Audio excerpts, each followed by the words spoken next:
Hello అండి, చిక్కుడుకాయ fry. పసుపు వేసి కొంచెం చిక్కుడుకాయలు బాయిల్ చేసుకోవాలి. ఉల్లిపాయ, కరివేపాకు. ఇప్పుడు తాలింపుకి ఆయిల్,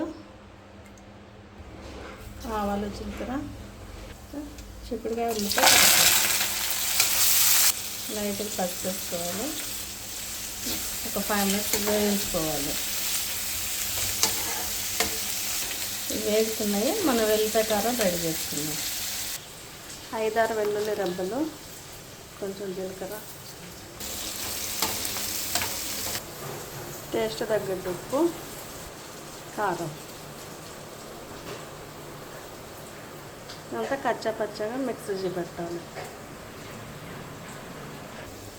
ఇది ఇంకా 1 minute వేయాలి.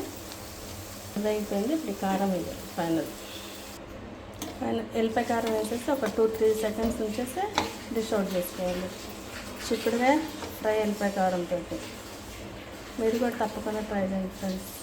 బాయ్.